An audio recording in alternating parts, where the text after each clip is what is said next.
many curiosities of the cosmological argument. Such a debatable issue, let's get into it. This argument claims much, from meaningful causality to the confirmation of a being, called the God, who created the universe, very interesting, and open to re-examinations of all kinds. Simply put, when one gets initiated in logical and verbal entanglements around this issue, there is no definitive agreement. Why?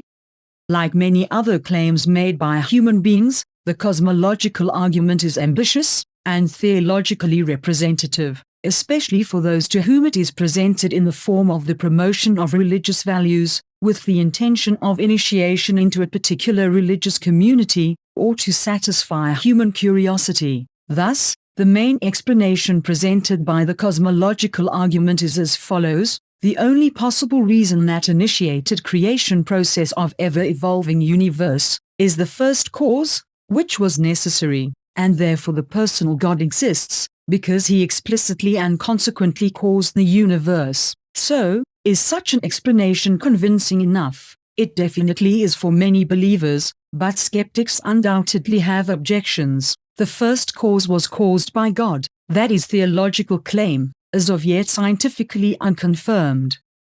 The beauty of theological claims and theories is the needlessness of scientific proof, for such claims are essentially religiously inspired hypotheses argued by verbosity, based on ancient philosophical achievements of spoken word, and that is why the cosmological argument is irrefutably true and accurate, from a theological perspective, because in the field of verbosity, everything is real and provable, both logic and absurdity, and everything in between. But if the philosophical aspect of the cosmological argument is tried to be understood as a realistic hypothesis that tries to grasp not only the verbal possibilities of human expression, but also the state of material reality in which we live, we come to many unanswered questions, for the cosmological argument in this case is viewed not as a theological claim, but as an unconfirmed hypothesis with scientific aspirations. And, where can we find any objections? The first cause created the universe sounds logical and acceptable at first glance. By the way, the first cause is also a necessary being called God, questionable and scientifically unconfirmed. It's a little too ambitious to immediately identify the cause of creation with the Creator himself, isn't it? Maybe a little offensive, but the first cause, whether he is God himself or not, definitely exists because he caused the universe by means of causality itself. Again convincing at first glance, but very strange. Because if we hypothesize about cause and effect actions, it is a little too ambitious to conclude that the cause and effect laws that are valid inside our universe are also valid outside. The presumed first cause does not necessarily have to be of a causal logical nature that seems understandable to us, and it is okay to acknowledge the possibility that both religion and science do not possess all the answers at this time. Also, let us not forget, language-based claims, which are philosophically provable, maybe aren't enough to deduce the real state of things currently outside our grasp. But again, even if cause and effect states of matter and energy are not valid outside of our universe, does it prove God? Because he, some assume, transcends human logic and cause and effect limitations that could hold him back as he is omnipotent, unconfirmed, but much more important, this is thinking within human frames. One might assume that any human thinking, whether built on a daily basis or known religious doctrines, or science-oriented in terms of understanding the state of things outside of our universe, is currently deficient, because, what if a true understanding of the expanses beyond our universe requires a different kind of reasoning, at the moment not available to us, precisely because we are currently constrained by limits of our technology, chemistry and physics.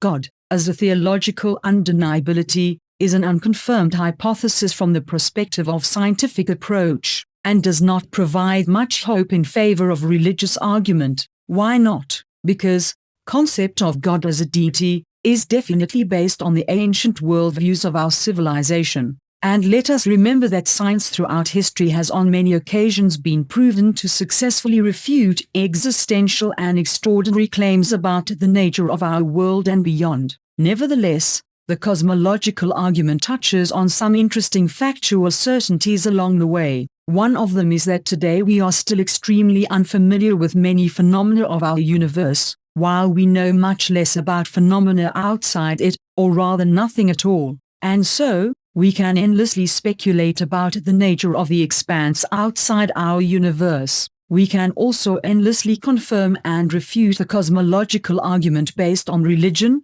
philosophy, and similar linguistic disciplines of human civilization. But many might add, can't feelings direct us in the right direction, according to our instincts and hopes?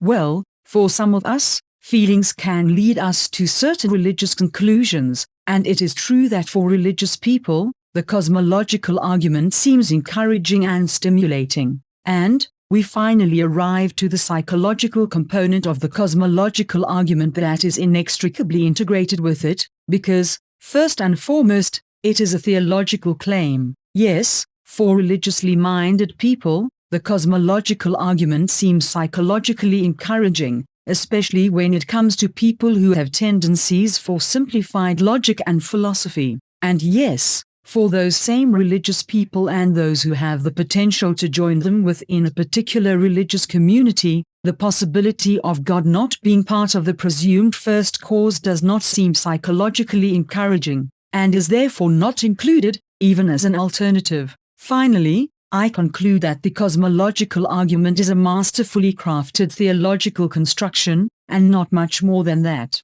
But looking at it as an intriguing hypothesis about the nature of our world, from the perspective of a scientifically oriented skeptic, I conclude that it is at the same time too simplified, too ambitious and propaganda-oriented, to turn out to be real in a materialistic aspect of cosmic existence and beyond. Final rating, slightly above average.